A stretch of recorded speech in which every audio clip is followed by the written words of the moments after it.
मैं हूं सुजीत कुमार और आप देख रहे हैं मेरा यूट्यूब चैनल ऑनलाइन स्कूल।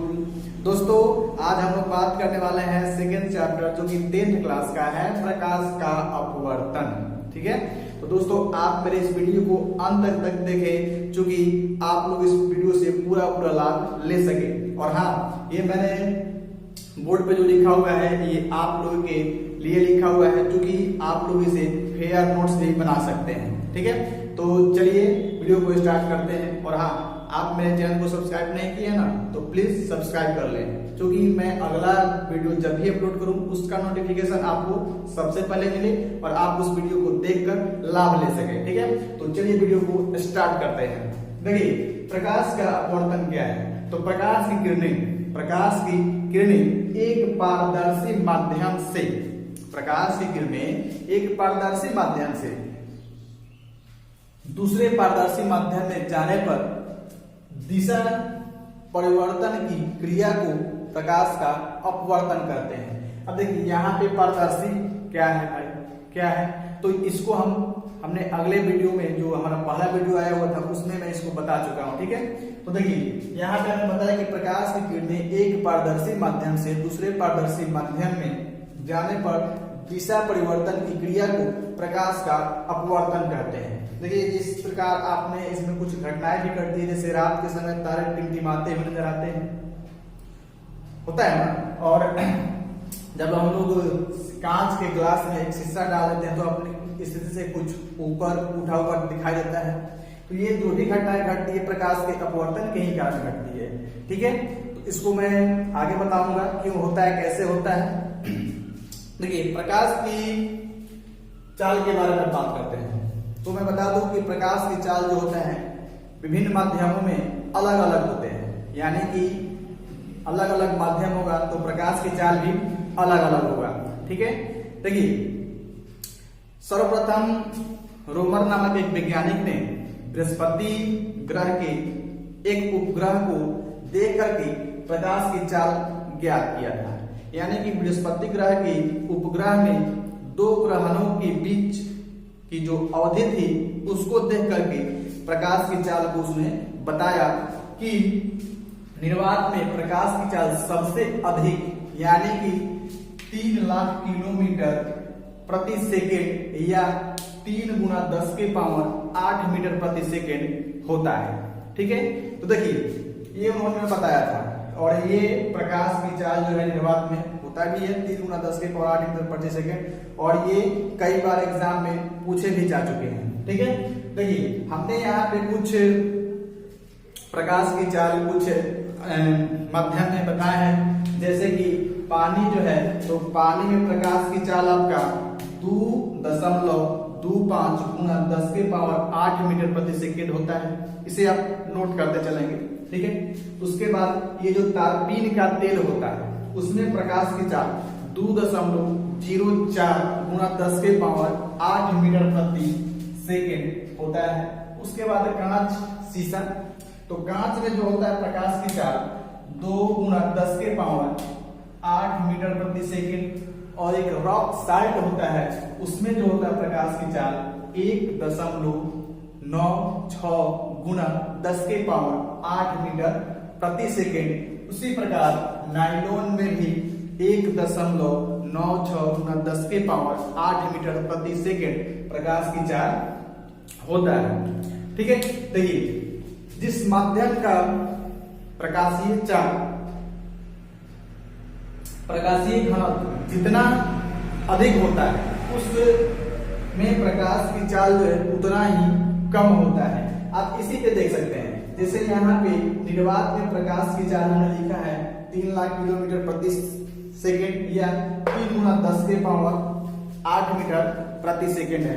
देखिए यहाँ पे इसका अगर घनत्व यानी कि अगर नजदीक जो भी माध्यम होगा जितना नजदीक होगा यानी कि जितना घनत्व उसका अधिक होगा उसमें प्रकाश की चाल क्या होगा उतना ही कम होता है। देखिए अब ये हमने जो डायग्राम बनाया हुआ है इसके बारे में जान लेते हैं। ठीक है, तो देखिए इसमें हमने लिखा है ये आपतन कोण है, आपतित किरण है, आपतन बिंदु है, अभिलंब है, ये विरल माध्यम है, अपवर्तन कोण है, अपवर्तित किरण है, ये सघन माध्यम के बारे में।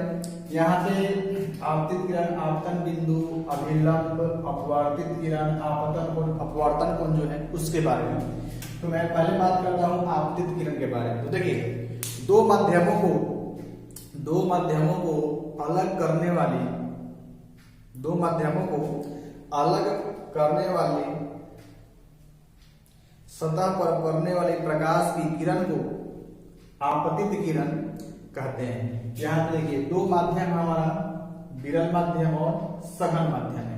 यहाँ पे प्रकाश की किरण आया और यह ये भी एक सतह है, यहाँ पे टकराया। तो इस प्रकार यानी कि सघन विरल माध्यम को सघन माध्यम से अलग कर रहा है, तो ये किरण इस पे टकरा रही है ना सतह पे, तो ये हमारा क्या है, आपतित किरण है। अब बात करते हैं हम आपतन बिंदु पे। तो देखिए जिस सतह पे ये आपतित किरण टकराती है, जिस बिंदु पर मिलती है, उसे हम आपतन बिंदु कहते हैं। ठीक है, अब बात करते हैं हम अभिलंब के बारे में, इसके बारे में। तो देखिए किसी सतह से किसी बिंदु पर डाले गए लंब को अभिलंब कहते हैं। तो इसमें हमारा अभिलंब जो है एम और क्या है, एन है। यानी कि यह सतह से हमने क्या डाला, एक लंब डाला, ये हमारा क्या बन गया, अभिलंब। ठीक है, अब बात करते हैं अपवर्तित किरण के बारे में। तो देखिए अपवर्तित किरण होता है क्या है कि दूसरे माध्यम से मुड़कर जाती हुई प्रकाश की किरणें को अपवर्तित किरण हम कहते हैं। तो देखिए ये प्रकाश की किरण क्या है, यहां से आया तो ये आपतित किरण, और ये प्रकाश की किरणें मुड़ करके निकल गया, ये हमारा अपवर्तित किरण है। अब बात करते हैं आपतन कोण के बारे में। तो आपतित किरण और अभिलंब के बीच जो कोण बनता है उसे हम आपतन कोण कहते हैं, और आपतन कोण को आई से सूचित किया जाता है। ठीक है, बात करते हैं हम अपवर्तन कोण के बारे में। तो अपवर्तन कोण क्या होता है कि अपवर्तित किरण और अभिलंब के बीच जो कोण बनता है उसे हम अपवर्तन कोण कहते हैं। इसे स्मॉल आर के द्वारा सूचित करते हैं। ठीक है, ये छोटे आर के द्वारा अपवर्तन कोण को सूचित किया जाता है और आपतन कोण को आई से सूचित करते हैं। ठीक है, देखिए ये जो जब प्रकाश की किरणें विरल माध्यम से सघन माध्यम में प्रवेश करती है, तो वे अपने पथ से विचलित होकर अभिलंब की ओर मुड़ जाती है।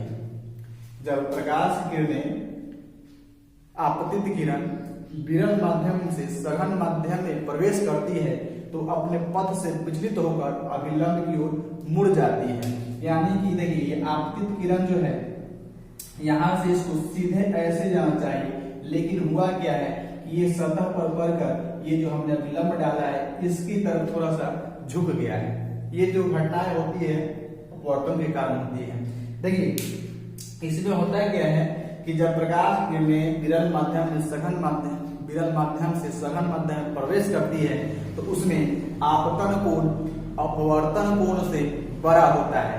यानी कि आपतन कोण अपवर्तन कोण से बड़ा होता है।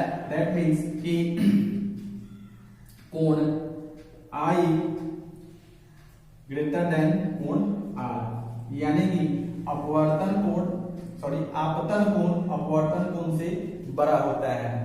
जब यही प्रकाश की किरणें सघन माध्यम से विरल माध्यम में प्रवेश करती है, तो प्रकाश की किरणें अभिलंब से दूर हट जाती है। यानी कि इसमें अपवर्तन कोण जो होता है बड़ा हो जाता है। यानी कि जब प्रकाश की किरणें सघन माध्यम से विरल माध्यम में जाएगी, तो अपवर्तन कोण बड़ा हो जाएगा और आपतन कोण छोटा हो जाएगा। यानी कि दैट मीन्स कोण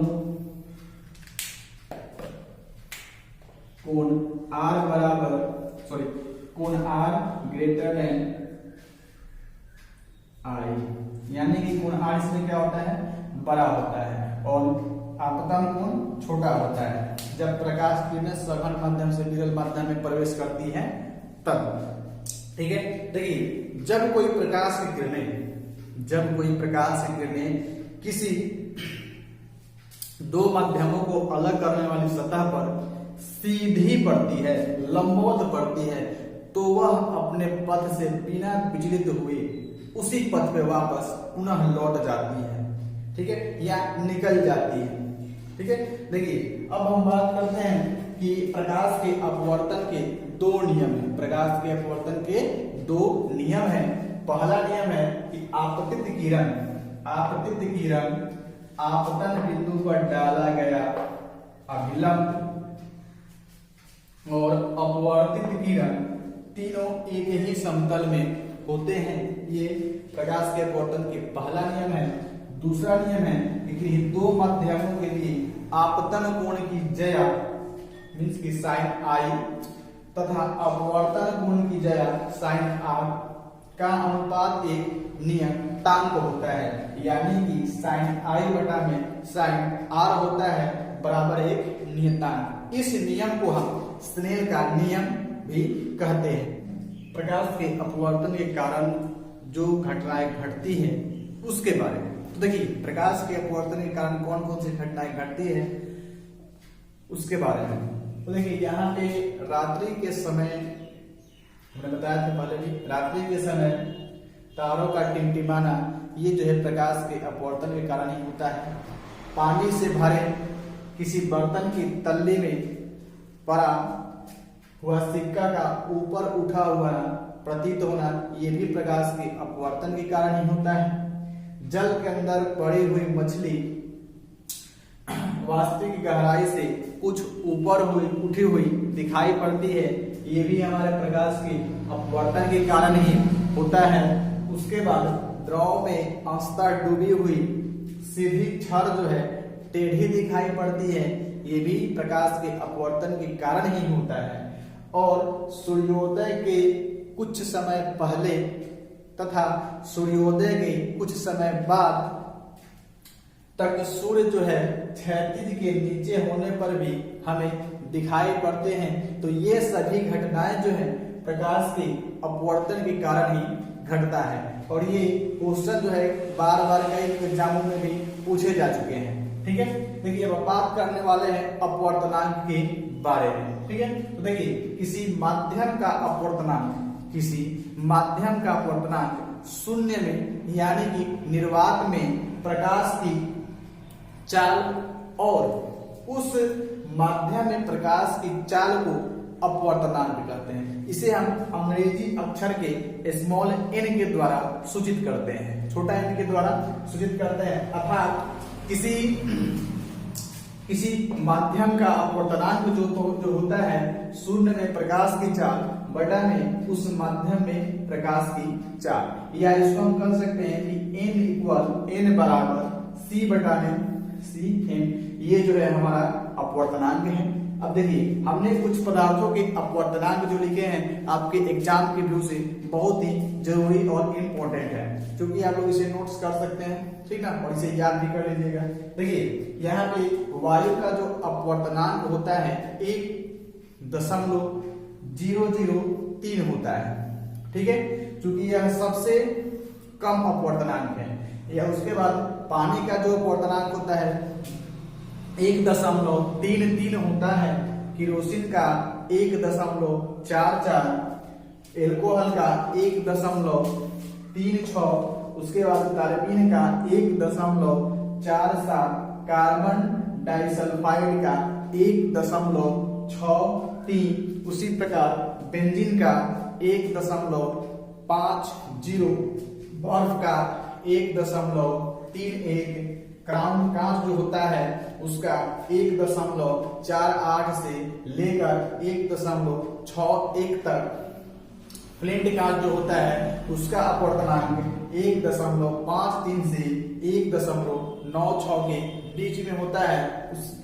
उसके बाद नीलम जो है इसका अपवर्तनांक 1.77, उसके बाद सेंधा नमक का जो अपवर्तनांक होता है 1.54 और हीरा का अपवर्तनांक 2.42 होता है। दोस्तों मैं बता दूं कि ये वायु का सबसे कम अपवर्तनांक है और सबसे अधिक अपवर्तनांक वाला हमारा पदार्थ जो है हीरा है, जिसका अपवर्तनांक 2.42। ये जो अपवर्तनांक है आपका हीरा का, ये कई बार एग्जाम में पूछे जा चुके हैं। हीरा और पानी का ये भी बहुत जरूरी है, इंपॉर्टेंट है।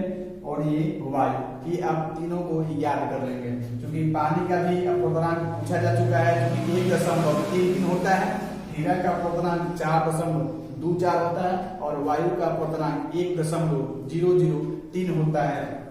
देखिए ये जो किस प्रकार के एग्जाम में क्वेश्चन पूछे जाते हैं कि निम्नलिखित में से किसका अपवर्तनांक सबसे अधिक होता है, तो सबसे अधिक अपवर्तनांक वाला हमारा हीरा है, जिसका अपवर्तनांक 4.2 होता है। और सबसे कम, अगर सबसे कम अपवर्तनांक बोले तो सबसे कम अपवर्तनांक वाला हमारा वायु है, जिसका अपवर्तनांक 0.03 है।